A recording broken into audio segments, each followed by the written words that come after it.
सांब सदाशिव श्री स्वामी समर्थ। एकेकाळी भगवान शिव आणि माता पार्वती गंगेच्या काठावर एका झाडाखाली एकत्र बसून विश्रांती घेत होते. तेवढ्यात तिथे गाय पोहोचते. भगवान भोलेनाथ गायीला म्हणतात, ही जुन्या काळची कथा ऐकल्याने मनोइच्छित फळ मिळते, त्यामुळे ही कथा अर्धवट ऐकून सोडण्याची चुकी करू नका. ही कथा ऐकल्याने मोठे मोठे दुःख, रोग, गरिबी, कर्ज, पाप सर्व काही जळून जाते आणि रडक्या दुःखी भाग्यात चमत्कार होऊन आपल्या जीवनात सुख समृद्धी येते, हे नक्की आहे. प्रेमळ भक्तांनो, भगवान भोलेनाथ आणि श्री स्वामी समर्थ माऊलींचा चमत्कारी आशीर्वाद प्राप्त करण्यासाठी आत्ताच हा व्हिडिओ लाईक करून कमेंट बॉक्समध्ये सांब सदाशिव आणि श्री स्वामी समर्थ श्रद्धेने टाईप करा. बघा, तुमच्या सर्व इच्छा पूर्ण होतील. फक्त ही कथा शेवटपर्यंत ऐकत रहा. एकेकाळी भगवान शिव आणि माता पार्वती गंगेच्या काठावर एका झाडाखाली एकत्र बसून विश्रांती घेत होते. भक्तांनो, एका गायीने सांगितले आहे की कितीही मोठ्यातील मोठे दुःख संपवता येते, शेवटी चमत्कार होतच असतो. तेवढ्यात एक गाय तिथे पोहोचते आणि भगवान भोले बाबांना म्हणते, हे भगवान, आज मी तुम्हाला मानवाच्या कल्याणासाठी एक अतिशय महत्त्वाचा प्रश्न विचारण्यासाठी आले आहे. तेव्हा भगवान भोले बाबा म्हणतात, हे गाय माते, तुला मानवाच्या कल्याणासाठी कोणता प्रश्न विचारायचा आहे? तेव्हा गाय म्हणते, हे परमेश्वरा, माझा प्रश्न आहे की कोणत्याही मनुष्याचे दुःख कसे संपेल? मित्रांनो, मग गाय पुढे म्हणते, हे भगवान, या प्रश्नाचे उत्तर तुमच्यापेक्षा चांगले कोण देऊ शकेल? म्हणून हे दुःख कसे संपवायचे ते आज मला सांगा. तेव्हा भगवान भोलेनाथ म्हणतात, हे गाय माता, आज मी कथा सांगणार आहे, कृपया ती काळजीपूर्वक ऐका. मित्रांनो, जर तुम्ही ही कथा ऐकत असाल तर तुम्ही ती पूर्ण ऐकाल आणि ही कथा अर्धी अपूर्ण सोडण्याची चूक करू नका, कारण ही पवित्र कथा पूर्णपणे ऐकल्याने इच्छित फळ मिळते, म्हणून ही कथा पूर्ण ऐकावी. मग भोलेनाथ गायीला म्हणतात, चंदनपूर नावाचे एक नगर होते. त्या नगरात विक्रमसिंह नावाचा राजा राज्य करत होता. एक दिवस संध्याकाळची वेळ होती आणि तो राजा जंगलात शिकारी करून आपल्या राज्यात परत येत होता. तेव्हा त्याने पाहिलं की एक लहान मुलगा जळणाऱ्या चितेसमोर उभा आहे. ते दृश्य पाहून तो राजा लगेचच आपल्या घोड्यावरून खाली उतरला आणि त्या मुलापाशी जाऊ लागला. आणि त्याने पाहिले की मूल असे म्हणत आहे की आई, मी तुझी शपथ खातो, मी एक दिवस खूप मोठा माणूस बनवून आपली स्वप्ने पूर्ण करीन. राजा त्याच्या जवळ पोहोचला आणि मुलाला विचारले की तू कोण आहेस? मुलाने घाबरून काहीही सांगितले नाही. मग राजा मुलाला म्हणू लागला की तू अजिबात घाबरू नकोस, मी चंदनपूर शहराचा राजा आहे. आता तर तू तुझ्या आईजवळ बसून मोठ्या मोठ्या होण्याच्या शपथी खात होतास.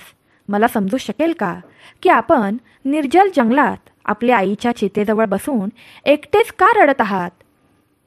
आपले उर्वरित नातेवाईक कोठे आहेत? मग मुलगा म्हणतो, हे महाराज, माझी आई आणि मी या जंगलात एकटेच राहत होतो. परंतु माझ्या आईने मला मरताना सांगितले की माझ्या आजोबा बुलननगरचे श्रीमंत शेठ आणि लक्षाधीश होते. माझ्या आई आणि वडिलांचा प्रेमविवाह झाला होता आणि माझी आई खूप गरीब घरातून आली होती. त्यामुळे माझ्या आजोबा तिचा खूप राग आणि तिरस्कार करायचे. माझी आई त्यांना आवडायची नाही. माझे वडील एक दिवसासाठी बागेत फिरण्यासाठी गेले. तेव्हा एका विषारी सापाने माझ्या वडिलांना चावून दिले आणि माझे वडील तिथेच मरण पावले. यावर माझ्या आजोबा आणि आजी माझ्या आईला अशुभ मानून म्हणाले की तुझ्यामुळे माझ्या वडिलांचा मृत्यू झाला, माझ्या आईमुळे सर्व काही झाले आहे, असे आरोप तिच्यावर लागले गेले. त्यांनी माझ्या आईला घराबाहेर काढले. जेव्हा ती गर्भवती होती तेव्हा ती या जंगलात आली आणि अनेक झोपडी बनवून त्या झोपडीत राहू लागली. इथेच माझा जन्म देखील झाला. माझ्या आईने मरता मरता मला सांगितले होते की मी काहीही करून गरिबीच्या जीवनातून बाहेर पडून श्रीमंत व्हावे. महाराज, हे शब्द सांगताच माझी आई वारली. मी तिला महान बनण्याचे वचन देऊ शकलो नाही. त्यावेळी मी तिच्या अंत्यसंस्काराच्या जवळ उभा होतो. मी तिच्या आईच्या आत्म्याला एक मोठा माणूस बनण्याचे वचन देत होतो. नंतर भगवान भोले बाबा म्हणतात, हे गाई. त्या मुलाची अशी दुःखद कथा ऐकून राजा म्हणू लागला, अरे बेटा, तुझी गोष्ट खूप दुःखी आहे. जंगलात राहून मोठा माणूस तू कसा काय होऊ शकतोस? बरं मला सांग, तुला आमच्या राज्यात यायला आवडेल का? आम्ही तुम्हाला शिकवून मोठा माणूस बनवू शकतो. तेव्हा तो मुलगा मोठ्या प्रेमाने म्हणतो, महाराज, मी तुमच्या राजवाड्यात मोठ्या आनंदाने यायला तयार आहे. मग तो राजाबरोबर आपल्या राजवाड्याकडे गेला. राजवाड्यात पोचल्यावर राणीने विचारले की महाराज हा कोण आहे आणि त्याचे नाव काय आहे? राजा म्हणाला, राणी, त्याचे नाव भीमसेन आहे. आजपासून तो आपल्या राजवाड्यात राहून शिक्षण घेईल. राणी मनात विचार करू लागली, महाराज पण कोणते कोणते नमुने उचलून राजवाड्यात आणतात हे त्यांना समजतच नाही. हा राजवाडा आहे हे त्यांना कोणी समजावून सांगावे? अनाथाश्रम असल्यासारखे सेवा करत फिरतात. तेव्हा राजा म्हणाला, राणी, तुम्ही कोणत्या विचारात गेलात? त्यावर राणी म्हणाली, कोणत्याही नाही महाराज, तुम्ही आज्ञा द्या. महाराज म्हणाले, महाराणी, आजपासून भीमसेन तुझ्या सावलीत वाढेल. राजकुमार आणि राजकुमारीसारखाच तुला भीमसेनचा देखील सांभाळ करावा लागेल. तेव्हा राणी राजाला म्हणाली, ठीक आहे महाराज. मग भगवान भोलेनाथ पुढे गाईला कथा सांगताना म्हणतात, रात्री बालक भीमसेन विचार करू लागला की माझे इतके नशीब चांगले आहे की मी राजवाड्यात पोहोचलो आहे. तर दुसरीकडे राणी विचार करत होती की भीमसेनला राजवाड्यातून बाहेर काढण्यासाठी मला उद्या काहीतरी करावे लागेल. ज्या दिवशी राजकुमार आणि राजकन्येला पानांवर जेवण देण्यात आले तेव्हा त्यांना सोन्याच्या पानांवर जेवण देण्यात आले आणि भीमसेनला एका पानावर जेवण देण्यात आले. त्यामुळे भीमसेन रागावला आणि म्हणाला की मी या पानांवर जेवण करणार नाही. राणीने भीमसेनला विचारले की तू पानावर जेवण करणार नाहीस? तर भीमसेन म्हणाला, राणी, मी खाऊ शकतो, पण मला हा भेदभाव आवडला नाही, कारण तुम्ही तुम्हाला सोन्याच्या ताटात वाढून घेतले आहे आणि मला एका साध्या पानात वाढले आहे. तेव्हा राणी म्हणाली की तुला राजा महाराजांसारखे जेवण खायचे असेल तर तू खा किंवा नको खाऊ, मला काहीही फरक पडत नाही. भीमसेन म्हणाले की जोपर्यंत मला सोन्याच्या ताटात आदराने जेवण दिले जात नाही तोपर्यंत आम्ही जेवण करणार नाही. यामुळे संतप्त होऊन भीमसेन राजवाडा सोडून त्याच जंगलात परतला जिथे तो पूर्वी होता. जेव्हा राजा राजवाड्यात आला आणि संपूर्ण घटना जाणून घेतली तेव्हा त्याने राणीला विचारले की भीमसेनला सोन्याच्या ताटात जेवण का दिले जात नाही? राणी म्हणाली की तिला भीमसेनची परीक्षा घ्यायची होती, पण तो खूप गर्विष्ठ आणि हुशार असल्याचे निष्पन्न झाले. याशिवाय त्याच्यात विशेष काहीच नाही. तो त्याच्या आयुष्यात काहीही बनू शकणार नाही. राजा म्हणाला, राणी, पानावर त्याला जेवण देऊन त्याची परीक्षा घ्यायची होती, पण तू ते बरोबर केले नाहीस, कारण त्याला अपमान वाटला असणार. मला असं वाटतं की आता या रागामुळे त्यांनी हा महाल सोडला नाही पाहिजे. तेव्हा राणी म्हणाली, महाराज, राजवाड्यातील सुखसुविधा सोडून तो कसा जाऊ शकतो? तेव्हा राजाने ताबडतोब महालात भीमसेनचा शोध सुरू केला, पण तो राजवाड्यात कुठेच सापडला नाही. म्हणून राजाला वाटले, भीमसेन अरण्यात आपल्या झोपडीत गेला असावा. मी ताबडतोब तिथे जाऊन असह्य मुलाला पुन्हा राजवाड्यात आणायला हवे. राजा घोड्यावर स्वार होऊन जंगलाकडे निघाला. इकडे भीमसेन जेव्हा जंगलात परतले होते तेव्हा गंगा नदीच्या काठी त्रिकूट नावाचे मोठे जंगल होते. त्याला दुसरे टोक नव्हते. तेथे ब्रह्मराशी नावाचे ऋषी राहत होते. तो अतिशय दयाळू होता. जेव्हा जेव्हा एखादा प्रवासी त्या मार्गाने जात असे तेव्हा तो साधू महाराज त्यांना त्यांच्या झोपडीत काही वेळ विश्रांती घेण्याची विनंती करत असत आणि नंतर प्रवास चालू ठेवत असत. प्रवासी त्याची विनंती मान्य करून त्याच्या झोपडीत विसावायचे आणि त्यांना नमन करून आपल्या मार्गावर जायचे. अशा प्रकारे साधू महाराज त्या जंगलातून जाणाऱ्या प्रवाशांची सेवा करत असत. या जंगलात भीमसेन नावाचा डाकूही राहत होता. दरोडा हा त्याचा पेशाच होता आणि जो कोणी प्रवासी त्याला पैसे देण्यास टाळाटाळ करतो तो त्याला बिनदिकपणे मारायचा. या भीतीमुळे त्या जंगलातून जाण्यापूर्वी लोक 100 वेळा विचार करायचे आणि त्या जंगलात कोणी धाडसाने शिरलेच नाही तरी डाकू भीमसेन त्याला लुटायचा. या प्रकाराने आजूबाजूच्या सर्व गावांमध्ये डाकू भीमसेनची भीती पसरली होती. एके दिवशी गावातील काही लोक जमले आणि त्यांनी डाकू भीमसेनच्या मुक्ती मिळवण्यासाठी योजना आखली. एक जण म्हणाला, भीमसेन, दरोडेखोरांची दहशत दिवसेंदिवस वाढत चालली आहे, त्याचा सामना कसा करायचा? एक जण म्हणाला, बंधू, संघटनेत खूप ताकद आहे, आपण सर्वांनी मिळून हल्ला केला तर कसे होईल? याच्या मदतीने आम्ही त्याला सहज पकडू, मग त्याचा गळा चिरून खून करू. सगळे म्हणाले, तुमची कल्पना खूप चांगली आहे. मग असंच डाकू भीमसेनवर हल्ला करायला का उशीर? मित्रांनो, पुढे कथा सांगताना भगवान भोलेनाथ म्हणाले, हे गाई. त्याच वेळी सर्वजण शस्त्रे घेऊन त्रिकूटच्या जंगलाच्या दिशेने निघाले. जंगलात पोचल्यावर सर्व डाकू भीमसेनला आव्हान देऊ लागले. तू डाकू कुठे लपला आहेस? भीमसेन, बाहेर या. आज तू आम्हाला लुटू शकणार नाहीस. मी तुझं मरण म्हणून आलो आहे. आज तू आम्हा सर्वांपासून सुटू शकणार नाहीस. शिकार करताना झुडपात लपून बसलेल्या दरोडेखोर भीमसेनला हे सर्व दिसले. अनेक लोक त्याच्या विरोधात बोलत होते. त्याला अचानक धक्का बसला. त्याला वाटले की आज जर आपण या जमावाने पकडले तर मला पळून जाणे कठीण होईल. ते त्याला सतत आव्हान देत असताना डाकू भीमसेनला वाटले की हे लोक नक्कीच मला पकडतील. मला इथून दुसरीकडे कुठेतरी लपावे लागेल, जेणेकरून मी माझा जीव वाचवू शकेन. हा विचार करून तो शांतपणे तिथून पळून गेला आणि लगेचच त्याला त्या साधूंची झोपडी दिसली. त्याला वाटले की आता आपण या झोपडीत आश्रय घ्यावा. तो झोपडीजवळ पोहोचला. तो खूप धापा टाकत होता. ऋषींनी त्याच्याकडे बघितले आणि म्हणाले, तू कोण आहेस? तेव्हा ऋषी म्हणाले, तू कोण आहेस? तू इतका धावत धावत पळून कुठून आला आहेस? ऋषींनी त्याला विचारलं की तुला मोठा माणूस व्हायचा आहे का? तेव्हा भीमसेन म्हणाला, हो, मला मोठा माणूस व्हायचे आहे, पण समजत नाही हे सर्व मी कसे करू शकतो. तेव्हा साधू म्हणाले, बाळा, तू इकडे राहून मोठा माणूस कसा काय बनू शकतोस? मोठा माणूस बनण्यासाठी बुद्धीची आवश्यकता असते. बुद्धी विद्या ग्रहण केल्याने येते.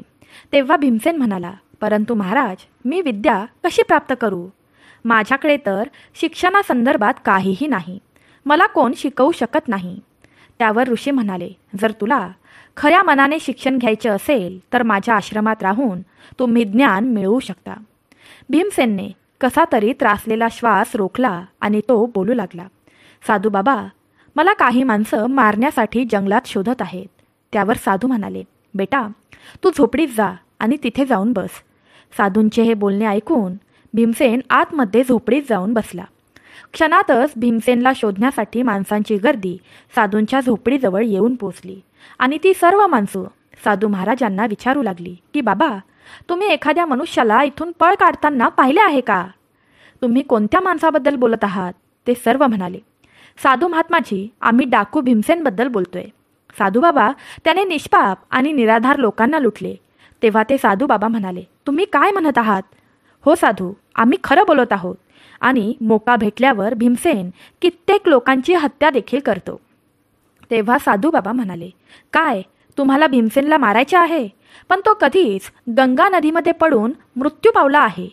तेव्हा ती माणसं बोलू लागली की साधू, तुम्ही खरे बोलत आहात. तेव्हा साधू म्हणाले, हो भावांनो, माझ्या म्हणण्यावर विश्वास ठेवा आणि तुम्ही सर्वजण आपापल्या घरी परत जा. भीमसेन लपलेल्या झोपडीतील खिडकीतून हे सर्व पाहत होता आणि विचार करत होता की आज साधूबाबांमुळे त्याचा जीव वाचला.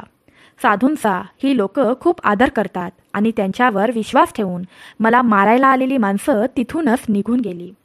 लोक निघून गेल्यानंतर डाकू झोपडीतून बाहेर आला आणि साधूबाबांना विचारू लागला, साधू, तुम्ही माझ्या झोपडीत त्या लोकांशी खोटे का बोललात? तेव्हा साधू म्हणाला की मी त्यांच्याशी खोटं बोललो. तुझ्या आतील डाकू मृत्यू पावला आहे, म्हणूनच तू घाबरून माझ्या झोपडीपर्यंत येऊन पोहोचलास. तेव्हा भीमसेन म्हणाला, होय बाबा, तुमची गोष्ट खरी आहे. तेव्हा साधू बाबा भीमसेनला म्हणाले, बेटा, त्यांच्याकडून पैसे लुटून तू तुझा संसार आणि त्याच्याही पुढचा संसार उधळणार आहेस का? इतर लोकांसारखं निर्भयपणे तू जगू शकतोस का? इतकं सर्व होऊन तुझ्या मनातील भीती जात आहे का? तुझ्या मनात सतत हीच भीती असते ना की मला कुणीतरी मारून टाकेल. हे सत्य आहे ना? तेव्हा भीमसेन म्हणाला, होय साधू. थोडा विचार केल्यानंतर भीमसेन साधू बाबांना म्हणाला, साधू महाराज, तुमच्या बोलण्याने माझे डोळे उघडले आहेत. मलाही इतर लोकांसारखे निर्भयपणे जगायचे आहे. कृपया मला काही उपाय सांगा ज्याने लोक तुमच्यासारखा माझाही आदर करतील. साधू बाबा, मी वचन देतो की तुम्ही मला जे काही काम करायला सांगाल ते मी नक्की करेन आणि मनापासून करेन. बाबा म्हणाले, असे आहे तर मग तुम्ही माझ्या मागे या. तेव्हा भगवान भोलेनाथ म्हणाले, हे गाय माता. तेव्हा तेथे असलेल्या साधूबाबांनी भीमसेनला घेऊन एका डोंगरावर निघून गेले. डोंगराच्या पायथ्याशी आल्यावर साधू महाराज म्हणाले, भीमसेन, हे 2 दगड डोक्यावर घेऊन माझ्या मागे चल. भीमसेन म्हणाले, ठीक आहे साधूबाबा. असे बोलून भीमसेन यांनी ते दोन्ही दगड उचलले आणि साधूबाबांच्या मागे चालू लागला. काही पावलं चालल्यावर भीमसेन थकू लागला. तेव्हा साधूंनी त्याला विचारले, काय झाले? तेव्हा भीमसेन म्हणाला की साधू महाराज, हे दगड खूप वजन आहेत. तेव्हा साधूंनी त्यांना एक दगड फेकायला लावला आणि भीमसेनने लगेचच एक दगड फेकून दिला आणि पुन्हा साधूंच्या मागे चालू लागला. काही अंतर गेल्यावर भीमसेन म्हणाला, साधूबाबा, हा एक दगडही कमी जड नाही. आता मला चढता येत नाहीये. साधूबाबा म्हणाले, ठीक आहे, हा देखील दगड खाली टाक. आणि साधूबाबांच्या मागे तो खाली दगड टाकून चालू लागला आणि असे केल्याने खूप सहजपणे तो डोंगरावर चढू शकला. भीमसेन म्हणाले, साधूबाबा, मला इथे का आणले आहे? साधूबाबा म्हणाले, तुला धडा शिकवायला मी इथे आणले आहे. आजपर्यंत तुझ्या डोक्यावर लुटमार, हत्या प्रकरण आणि 2 दगडांचे ओझे होते, जे तुला जलप्रिय रूपी डोंगरावर सोडू देत नव्हते. आजपासून तुला एक काम करायचे आहे, जे की आजपासून, या क्षणापासून लुटमार, हत्यामार हे सर्व प्रकरण तुला बंद करायचे आहे. ज्या लोकांचे धन आजपर्यंत तू चोरले आहेस ते सर्व त्यांना परत कर. असे केल्याने तू देखील सर्वांचा प्रिय होशील. तुम्ही सर्व लोकांचे लाडके व्हाल, तरच तुमची सर्वत्र ओळख होईल. एक चांगला माणूस म्हणून तुम्हाला सर्वजण ओळखतील. तेव्हा भीमसेन म्हणाले, ठीक आहे साधूबाबा, मी तेच करेन. पण ज्यांच्याकडून मी चोरी केली ते कोण होते हे मला माहीत नव्हते.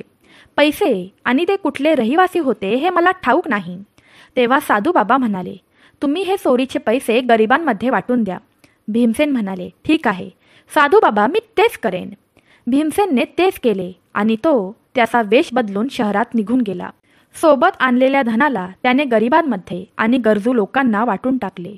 गरीब लोकांना त्यांच्याकडे असलेले सर्व पैसे देऊन भीमसेन जंगलात पुन्हा साधूबाबांकडे आला आणि साधूबाबांना म्हणाला, बाबा, मला तुमच्या आश्रयाला घ्या. मी आत्तापर्यंत चांगले असे काहीच शिकलो नाही. आजपर्यंत चांगली गोष्ट केली नाही. मला चांगल्या शहाणपणाच्या गोष्टी शिकवा आणि मला आपला शिष्य बनवा, ज्यामुळे माझे जीवन सार्थकी लागेल. भीमसेनचे हे म्हणणे ऐकून साधूने भीमसेनला आपले शिष्य बनवले. साधू भीमसेनला म्हणू लागले, नेहमी इतरांना शक्य तितक्या लवकर मदत करा. हीच खरी मानवतेची सेवा आहे. भीमसेनने साधूबाबांची खऱ्या मनाने सेवा केली आणि साधूबाबांच्या सानिध्यात 5 वर्षे घालवली. आणि या सर्वांमध्ये साधूबाबांच्या कृपेने भीमसेन अत्यंत बुद्धिमान आणि खरा चरित्र्यवान बनला होता. एके दिवशी साधूबाबा म्हणाले, भीमसेन, आज तुझे शिक्षण पूर्ण झाले. तेव्हा भीमसेन म्हणाला, पण या ज्ञानाचे मूल्य मी तुम्हाला कशा प्रकारे देऊ शकतो? साधूबाबांनी उत्तर दिले, बाळाच्या शिक्षणाचे काहीच मूल्य नाही, ते अमूल्य आहे. त्यांनी भीमसेन साधूबाबा यांच्यासमोर तिथेच राहून शिक्षण सुरू केले. तसेच तो आश्रमाच्या कामातही उत्कृष्ट बनला होता. नेहमी इतर कामात तो साधू महाराजांना मदत करण्यात तत्पर असे. अशीच वर्ष निघून गेली आणि भीमसेन तरुण झाला. तेव्हा ऋषी म्हणाले, भीमसेन, तुझे शिक्षण पूर्ण झाले आहे. तू माझा सर्वात सक्षम आणि बुद्धिमान शिष्य आहेस. साधू बोलले, तू तुझ्या बुद्धीचा वापर करून कितीही कठीण प्रसंगातून तुझी सुटका करू शकतोस. हा माझा आशीर्वाद आहे. तू एका आदर्श पुरुषात निर्माण झाला आहेस. हे म्हणणे ऐकून भीमसेन साधूंना म्हणाला, मग साधू महाराज, मला आता काय करावे लागेल? तेव्हा साधू म्हणाले, तू अजूनही युवा आहेस. तुझ्या पुढे खूप आयुष्य आहे. म्हणून आता तुलाच काहीतरी करावे लागेल आणि तुझे जीवन व्यापन करावे लागेल. भीमसेन निराश होऊन बोलू लागला, गुरुदेव, मी सर्वत्र कुप्रसिद्ध आहे. सर्वजण मला डाकू म्हणून ओळखतात. माझ्यासारख्या मनुष्याला कोण काम देईल? यावर साधू म्हणाले, जा, तुझ्या बुद्धिमत्तेच्या जोरावर एक यशस्वी योद्धा बनून चंदनपूरला जा. मग भीमसेनने निश्चय केला की तो चंदनपूरला जाणार. चंदनपूर तेच राज्य होते जेथील राजाने भीमसेनला त्याच्या महालात आश्रय दिला होता. परंतु त्याच्या राणीने अपमानित करून भीमसेनला महालाच्या बाहेर काढले होते. भीमसेन चंद्रपूरला पोचला होता तेव्हा त्याला समजले की मंत्र्याचा अचानक मृत्यू झाला होता आणि त्यामुळे आज मंत्रीपद रिक्त होते. राजमहालाच्या राज्यसभेत मंत्रिपदासाठी योग्य उमेदवार निवडून आणायचा होता. तेव्हा भीमसेन राजाच्या दरबारात पोहोचला आणि त्यावेळी जे काही चालले होते ते भीमसेनने लक्षपूर्वक पाहण्यास सुरुवात केली. राजा आपल्या सिंहासनावर बसले होते. तेव्हा त्यांच्या सेनापतीने सांगितले की महाराज, मंत्र्याच्या आकस्मिक मृत्यूने मंत्रीचे पद खाली झाले आहे.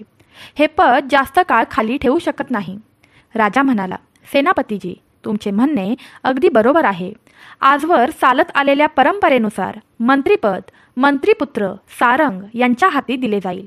सेनापती म्हणाला, पण सारंग या पदासाठी लायक आहे का? राजा म्हणतो, लायक असो किंवा नसो, राज्याच्या परंपरेनुसार हे पद मंत्रीपुत्र यांना देण्यात येईल. आम्ही आता दरबारात ही गोष्ट जाहीर करू. इतक्यात भीमसेन पुढे आला आणि म्हणाला, काळानुरूप जुन्या परंपरा बदलण्यातच शहाणपण आहे. तेवढ्यात एक किशोर नावाचा युवक पुढे आला आणि म्हणू लागला, महाराज, माझं नाव किशोर आहे. मी मंत्रिपदासाठी माझं नाव तुमच्या पुढे ठेवत आहे.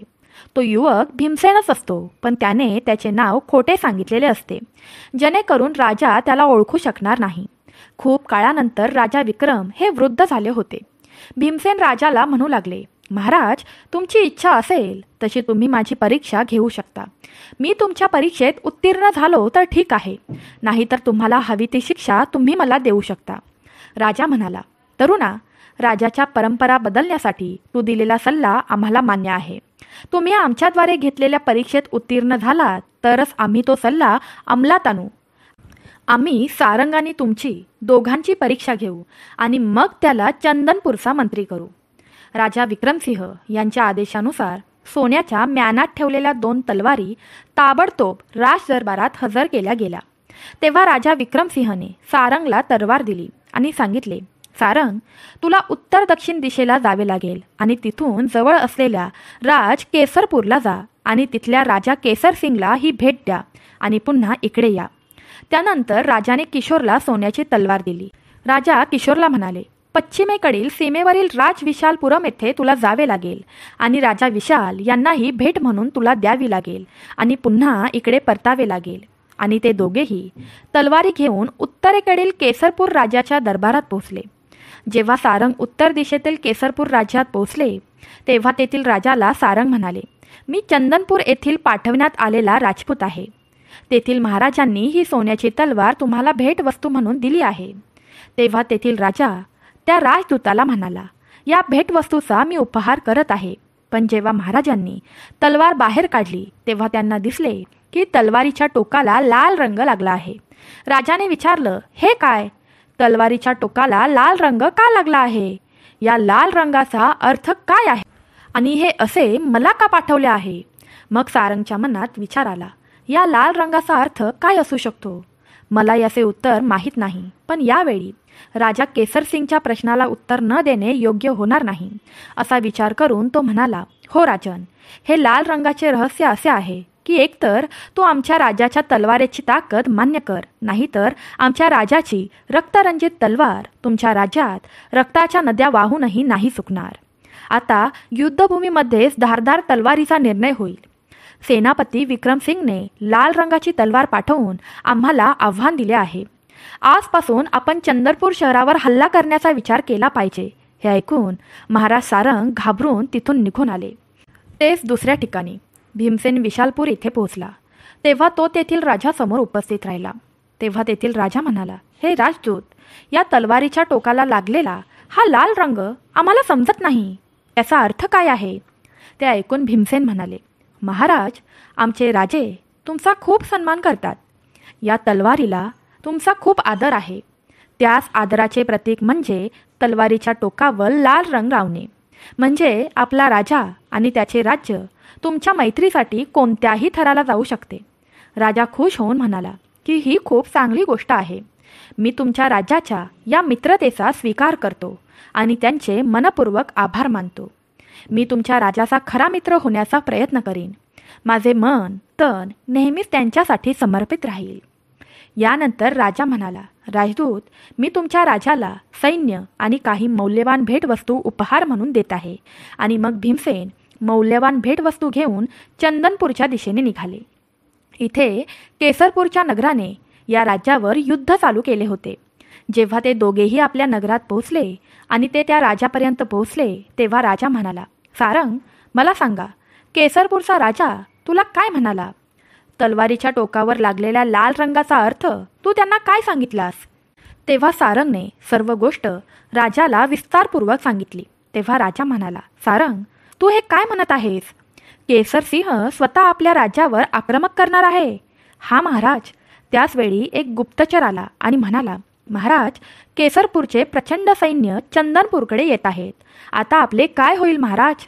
आपल्याकडे तेवढी सेनाही नाही जी त्यांच्याशी युद्ध करेल. तेव्हा लगेचच भीमसेन म्हणतो, महाराज, तुम्ही घाबरू नका. एक मोठी संघटना महालाच्या बाहेर उभी आहे. महाराज, चिंता करून काही होणार नाही. कृपया सेनापतीजींना आदेश द्या की ते केसरपूरच्या सैन्याशी युद्ध करतील. मी माझ्यासोबत आणलेल्या सैन्यांना घेऊन केसरपूरच्या सैन्यांशी युद्ध करेल. या ताकदवान हल्ल्याने केसरपूरची सेना आपल्याशी लढू शकणार नाही आणि या परिस्थितीमध्ये विजय आपलाच होणार. युद्धामध्ये विजय मिळवल्यानंतर महाराजांनी सारंग आणि भीमसेनला महालात बोलवले. महाराज बोलू लागले, भीमसेन, आज तुझ्यामुळे आम्ही जिंकलू शकलो आहोत. या क्षणी आम्ही तुला मंत्रीच्या पदावर नियुक्त करत आहोत. तेव्हा सारंग बोलू लागला की महाराज, हा तर माझ्यासोबत अन्याय झाला आहे. तेव्हा ते महाराज बोलू लागले, मी तुम्हा दोघांनाही, दोन्ही राजांना एकच भेट द्यावी असे सांगितले होते. पण तुम्ही दोघांनीही आपापल्या बुद्धीने सभेचा निरनिराळा अर्थ सांगितला आणि सारंग, तू तुझ्या बुद्धिमत्तेने त्या राजाला चुकीचे उत्तर दिले आणि कायमचे त्यांना आणि आम्हाला शत्रू बनवले. पण त्या उलट भीमसेनने अतिशय चांगल्या प्रकारे उत्तर दिले. भीमसेनने मोठ्या बुद्धिमत्तेने त्या प्रश्नाचे उत्तर दिले. म्हणूनच आम्ही भीमसेन म्हणजेच किशोर यांना चंदनपूर नगरचे नवे मंत्री बनवत आहोत अशी घोषणा करतो. त्यानंतर त्याच रात्री किशोरच्या सन्मानार्थ किशोरला जेवायला बोलवले. महाराणीने स्वतः किशोरला आपल्या हातांनी जेवण वाढले. तेव्हा किशोर बोलू लागला, मला क्षमा करा महाराज, पण मी चांदीच्या ताटात जेवण्याऐवजी सोन्याच्या ताटात जेवणे पसंत करेन. तेव्हा महाराणी म्हणाली, ठीक आहे, भीमसेनला सोन्याच्या ताटात जेवण दिले जाईल, याची आम्ही व्यवस्था करू. जेव्हा सोन्याच्या ताटात भीमसेनला वाढले गेले तेव्हा ते बोलू लागले, हे पहा महाराणी, तो दिवस आलाच ज्या दिवशी तुम्ही एका गोष्टीसाठी नकार दिला होता. राणीने विचारले, मंत्री, तुम्ही काय बोलत आहात? मंत्र्याने उत्तर दिले, महाराणीजी, तुम्ही आठवण्याचा प्रयत्न करा. तुम्ही 20 वर्षांपूर्वी भीमसेन नावाच्या मुलाला सोन्याच्या ताटावर जेवण वाढण्यावरून हाकलवून दिले होते. त्यावर राणी म्हणाली, हो, मला आठवते की त्या जाड मुलाने अन्न खाण्यास नकार दिला होता आणि तो बोलला होता की जेव्हा मला सोन्याच्या ताटात वाढले जाईल तेव्हाच मी जेवण करेन. मग लगेचच महाराणी म्हणाली, पण तुम्हाला या सर्व गोष्टी कशा माहिती? तेव्हा भीमसेन म्हणाला, महाराणी, मी तोच लहान बालक आहे ज्याला तुम्ही हाकलवून दिले होते. तेव्हा विक्रमसिंह राणीला म्हणाले, हे बघ राणी, ज्याला तू गर्विष्ठ समजत होतीस तोच आजचा मंत्री आहे. तेव्हा भीमसेन राजाला म्हणाला, महाराज, जर त्यावेळेला महाराणीने माझा तसा अपमान केला नसता तर माझ्या मनात खूप मोठे होण्याची इच्छा जागृत झाली नसती. मी कधीच बुद्धिमान व्यक्ती बनू शकलो नसतो. माझ्यावर तर महाराणीचे उपकारच आहेत. या प्रकारे मंत्रीने कुशलतापूर्वक मंत्र्याचे पद सांभाळले. यानंतर रोज एक पत्र विक्रमसिंहाने भीमसेनाला दिले आणि सांगितले, तुम्ही त्या उधमपर राज्यात जा, कारण त्या राज्यात चोरी खूप वाढली आहे. कारण तिथल्या राजाने मला ते पत्र लिहून दिले आहे. कृपया तुम्ही तुमच्या विवेकबुद्धीने तेथील चोरीचे प्रमाण पूर्णपणे थांबवा. आणि मग लगेच भीमसेन घोड्यावर बसून उधमपरच्या दिशेने निघाला. दिवसरात्र चालल्यानंतर तो राजा शशिकांत सिंह यांच्यापर्यंत पोहोचला आणि राजाला बोलला, राजा विक्रमसिंहने हे पत्र तुमच्याकडे पाठवले आहे. तेव्हा राजा म्हणाला, अच्छा, राजा विक्रमसिंहाने तुला मदतीसाठी माझ्याकडे पाठवले आहे. भीमसेनकडून पत्र घेऊन राजाने ते पत्र वाचले, ज्याच्यामध्ये लिहिले होते की पत्र घेऊन जो व्यक्ती तुझ्याकडे आला आहे तो गेले 5 वर्ष माझ्याकडे मंत्रिपदावर आहे. माझ्याकडे 5 वर्ष घालवल्यानंतर त्याचे मन पूर्णपणे साफ झाले आहे. माझ्या शिक्षणामुळे त्याची बुद्धी पूर्णपणे तीव्र झाली आहे. यामुळे मला असे वाटते की तुम्ही त्यांना एखाद्या महत्त्वाच्या पदावर नियुक्त करणे योग्य होईल. हे सर्व वाचून तो राजा पूर्णपणे विचारात गेला. हा मनुष्य एकेवेळी डाकू होता आणि त्यानंतर तो राजा बनला आहे. काय याला महत्त्वाच्या पदावर नियुक्त करणे योग्य ठरेल? नंतर कथा पुढे सांगताना भगवान भोलेनाथ म्हणाले, हे गाय माता. मग त्यांच्या मनात दुसरा विचार आला की या माणसाने भूतकाळात काहीही केले असेल, परंतु जेव्हा राजा विक्रमसिंह यांच्यासारख्या अनुभवी राजाने हे सर्व सांगितले असेल तर निश्चितच हे खरे आहे. हा नक्कीच बुद्धिमान असेल. आणि असा विचार मनात येताच तो राजा भीमसेनला म्हणू लागला, तुझे नाव काय आहे? तेव्हा त्याने उत्तर दिले की होय महाराज, माझे नाव भीमसेन आहे.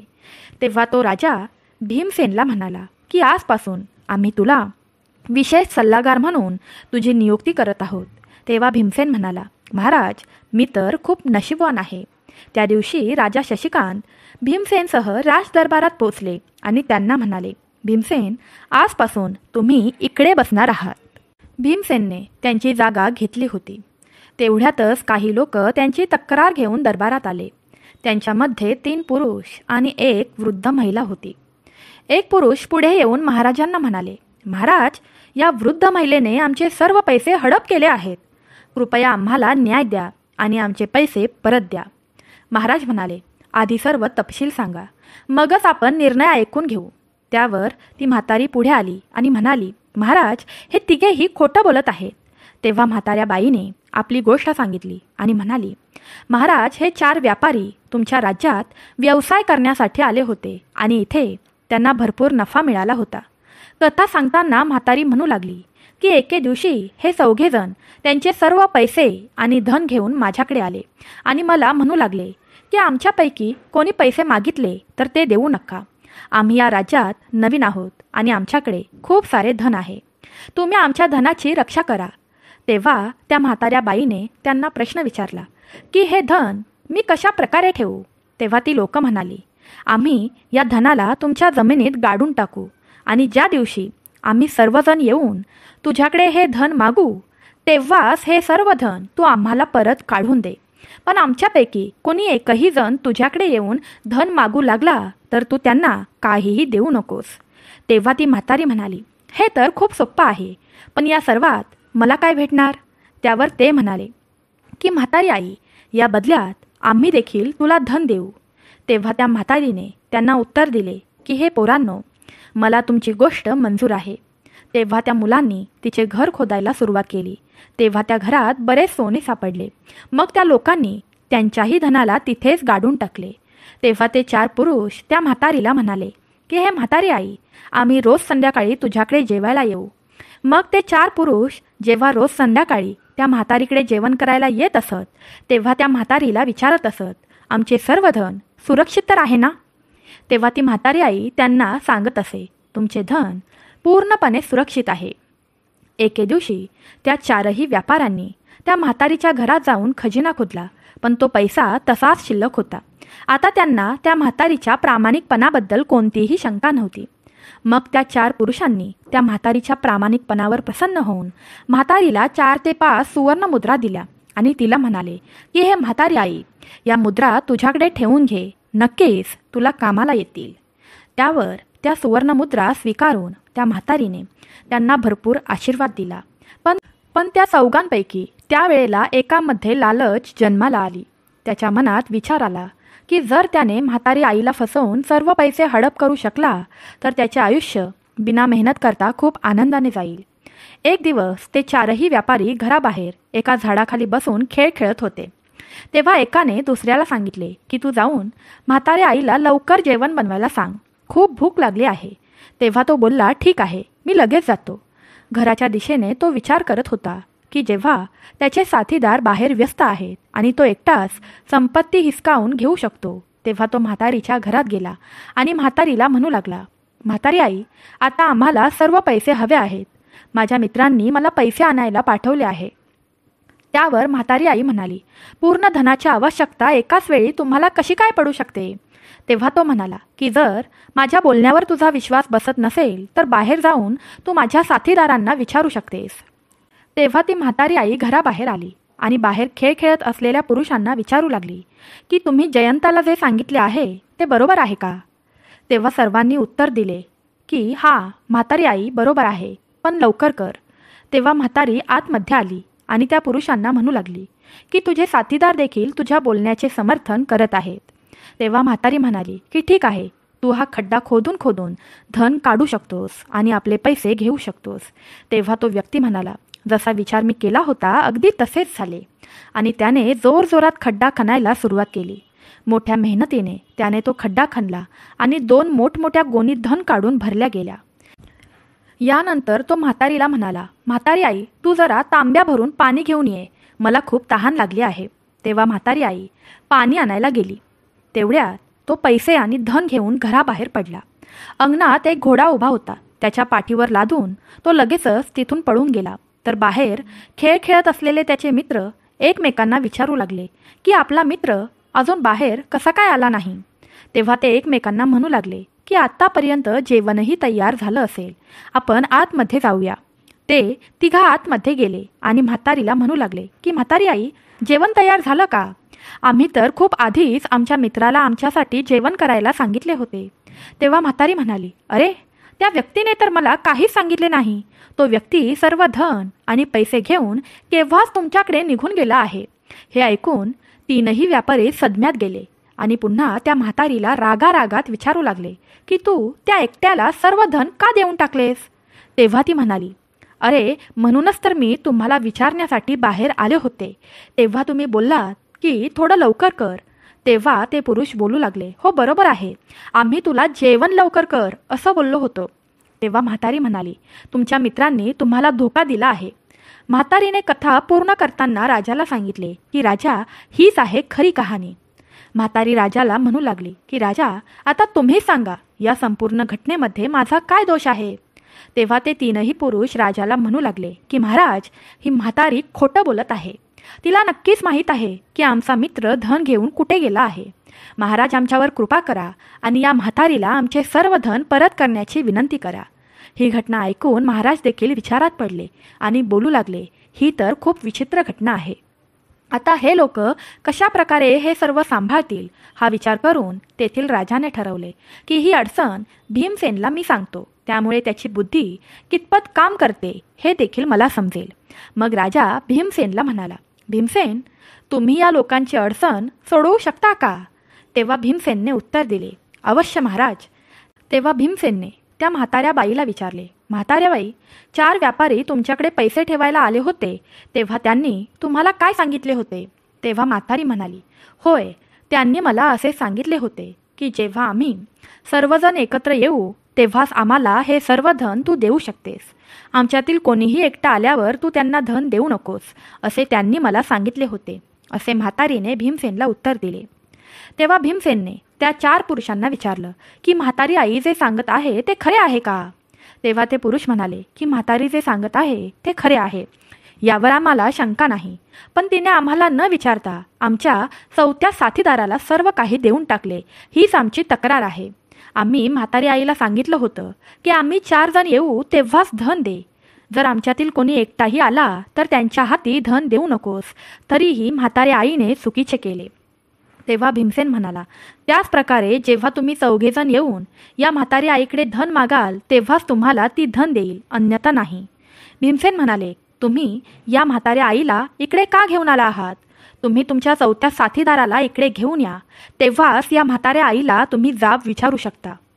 पहिलं तर 4थ्या साथीदाराला घेऊन या आणि मग तुमचे धन त्या म्हातारीकडे मागा.